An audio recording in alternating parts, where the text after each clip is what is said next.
Hello students and welcome to Math 2. One of the most fundamental concepts in Math 2 is what happens when we multiply binomials. Now in order to understand what that means and to introduce binomials to you and really get you into Math 2, it's important that you understand the deeper concepts under multiplication. And I have some visual ways to present multiplication that might help you with that. So let's start off with a multiplication problem that you might have seen in elementary school. In this case, 13 times 21. So in this multiplication problem, the standard algorithm would be to multiply 1 times 3 and get 3. 1 times 1, get 1. Then, before we switch place values, we're going to add a 0 here. 2 times 3, which is 6. And then 2 times 1 is 2. Then we go through and we add these down. So that gives us 3, 7, 2. And that tells us that 13 times 21 is 273. This algorithm should be pretty familiar to anyone who's looked at multiplication and who's gone through elementary school. However, there are some patterns and some things in here that we need to talk about. The first one is how many multiplications are actually being done and why are they broken up in that way? So let's take a look. There are actually 4 multiplications that are occurring. 1 times 3, 1 times 1, 2 times 3, and 2 times 1. But when we look a little deeper, we actually see that even though we're saying that this is 1 times 1 and 2 times 3, place value also comes into effect.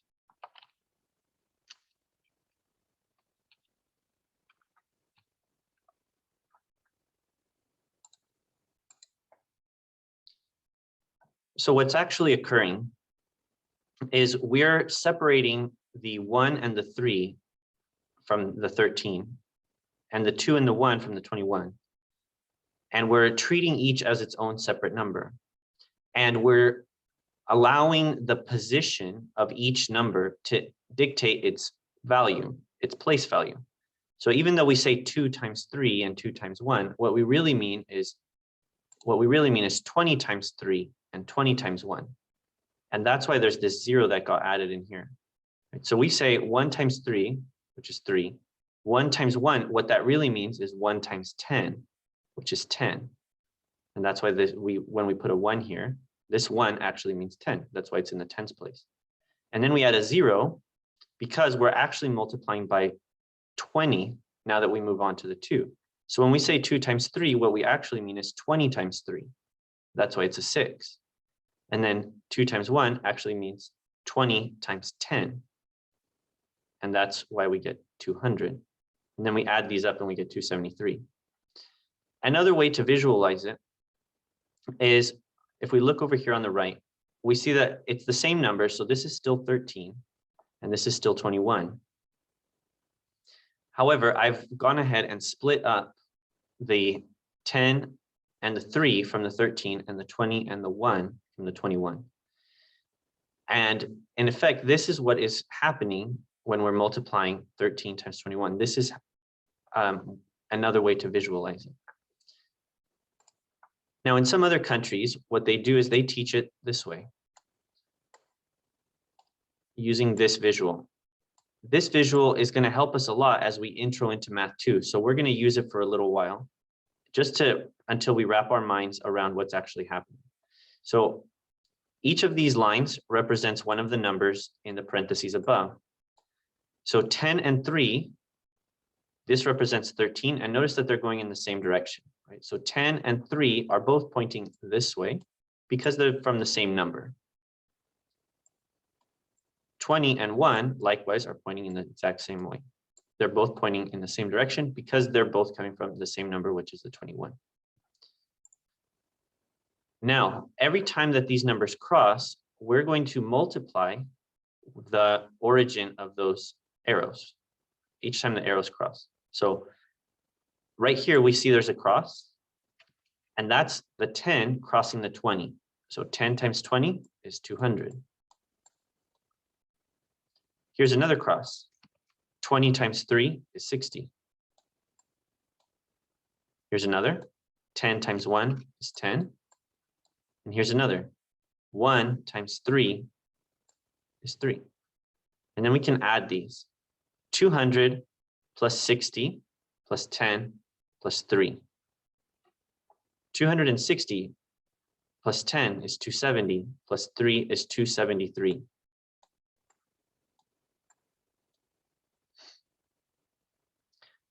So you can see this is a different way of interpreting and using the multiplication algorithm that still yields the same result. And it allows us to look a little bit deeper into the way that multiplication works with multiple place values. This is key when understanding multiplying binomials.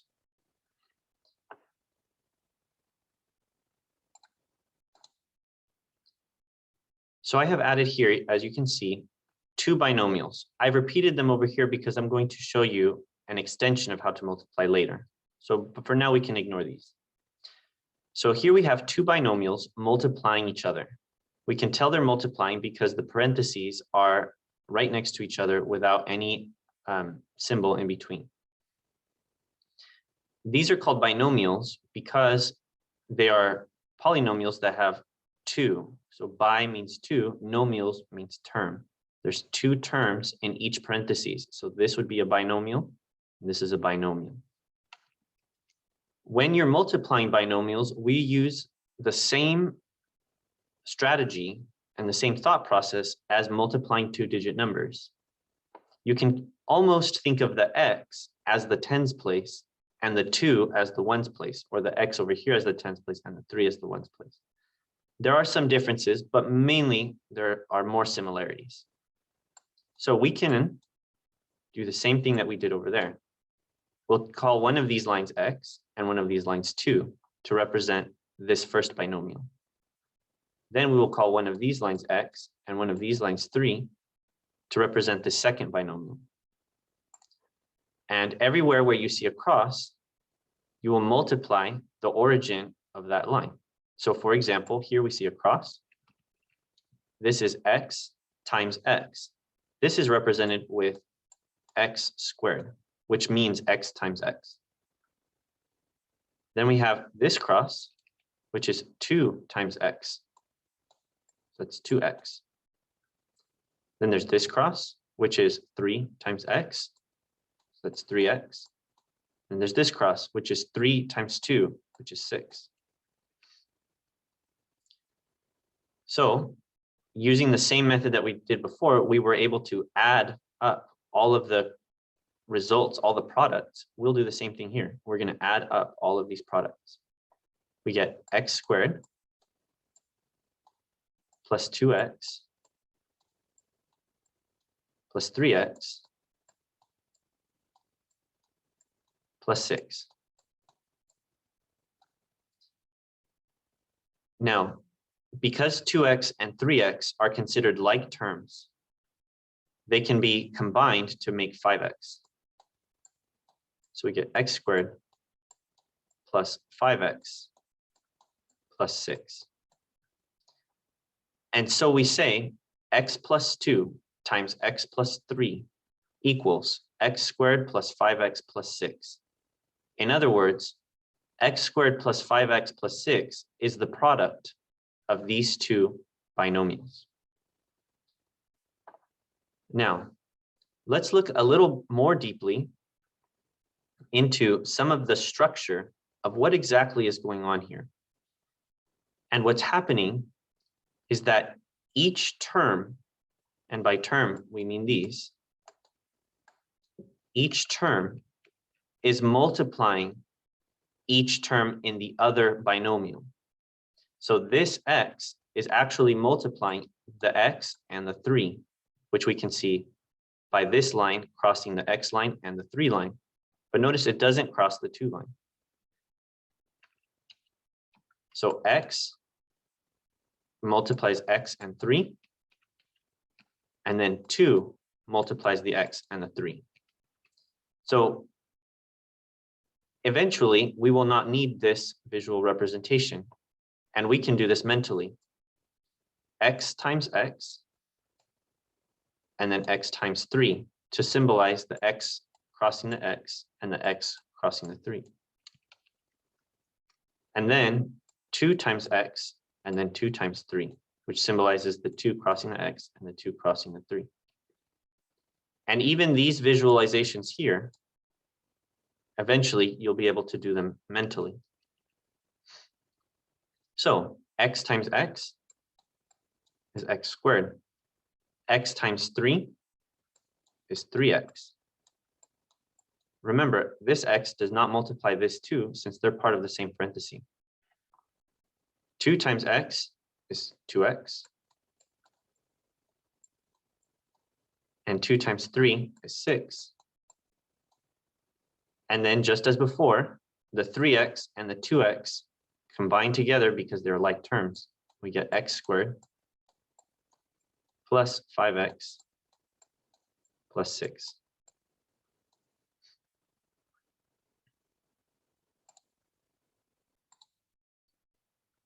Here I have 2 more sets of binomials. These are identical. And I'd like to show you what happens when some of the binomials are subtracting and some are adding. The process is the same, but there are some small differences that you might find noteworthy. So we're going to do the first pair using our visualization. So since we have x minus 3 as one binomial, we'll draw 2 lines to represent the 2 terms.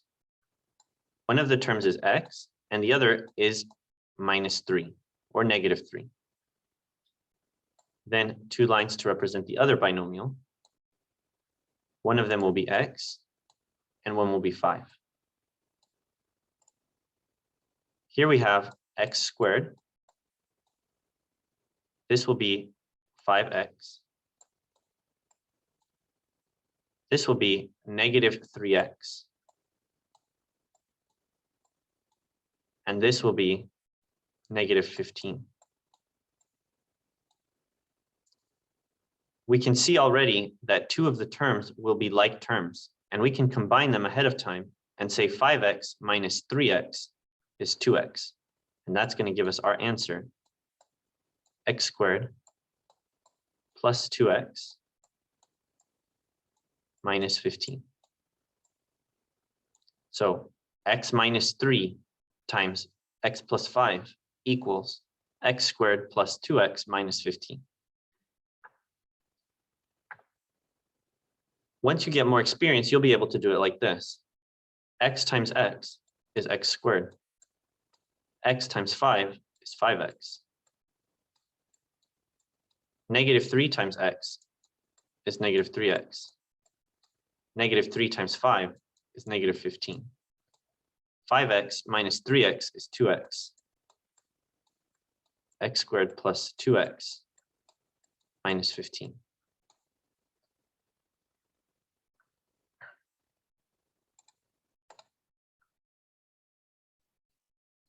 Finally, sometimes you'll have binomials that have coefficients in front of these linear terms. Instead of x, you'll have things like 2x or 3x.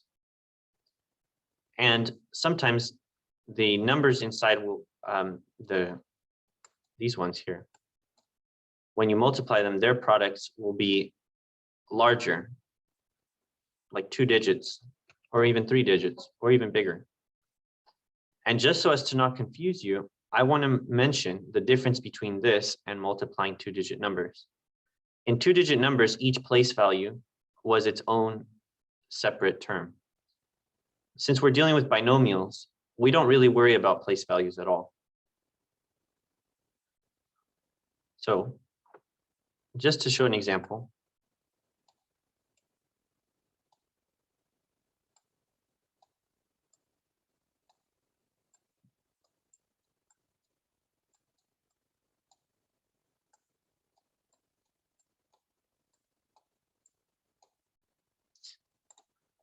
we set up the problem in the same way as before.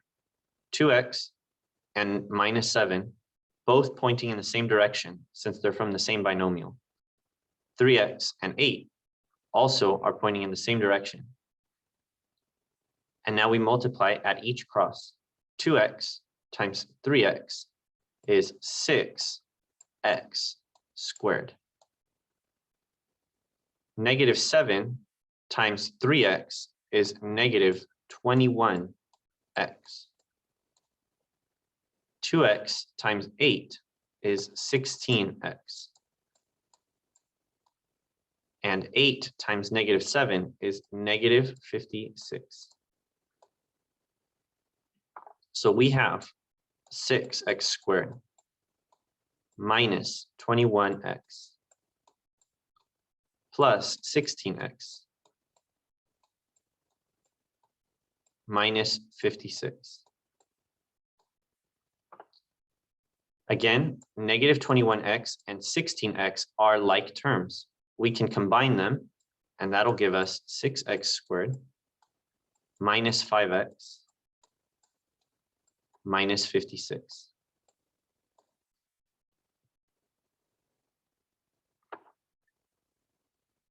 When you have more experience, you'll be able to do it like this.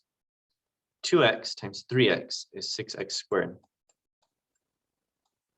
2x plus 8 times 8, is 16x. Negative 7 times 3x is negative 21x. Negative 7 times 8 is negative 56. These are like terms. You get 6x squared minus 5x minus 56.